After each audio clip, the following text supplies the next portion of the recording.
तो राहुल भाटिया और राकेश गंगवाल, दो बंदे एक एयरलाइंस को जन्म देते हैं सन 2005 में।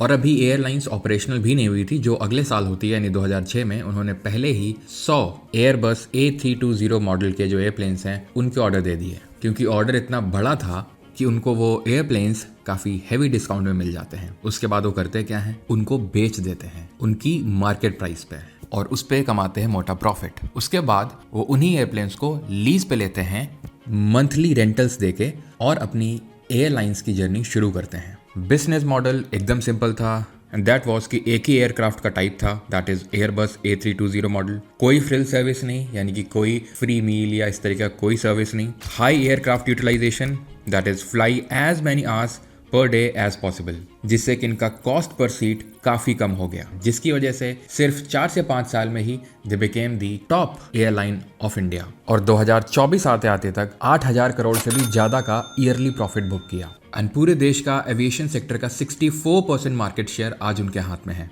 फिर आता है ट्विस्ट इन द ईयर 2019, जहां इन दोनों फाउंडर्स के बीच में रिफ्ट शुरू हो जाता है। राकेश गंगवाल के अनुसार राहुल भाटिया कंपनी में ज्यादा कंट्रोल लेने लगे थे, जिसकी वजह से इंडिपेंडेंट ओवरसाइट की कमी आने लगी। इसी वजह से इन्होंने यहाँ तक कि सेबी को लेटर भी लिखा, और जब उनको कुछ समझ नहीं आया तो उन्होंने 2022 में अपने स्टेक्स धीरे धीरे बेचना शुरू कर दी, और 50 ट्रांजैक्शंस के थ्रू उन्होंने अपनी ऑलमोस्ट सारी शेयर होल्डिंग बेच दी। 14.7 करोड़ का उन्होंने इन्वेस्टमेंट किया था 2006 में इस एयरलाइन में, और उन्होंने 45,000 करोड़ का एग्जिट लिया। और इस एयरलाइंस ने फ्लाइट में ट्रैवल करने वाले लोगों को भी रेलवे स्टेशन और बस स्टैंड वाली फीलिंग दिला दी, और सरकार को उसके सामने घुटने टेकने पर मजबूर कर दिया। कौन है एयरलाइन?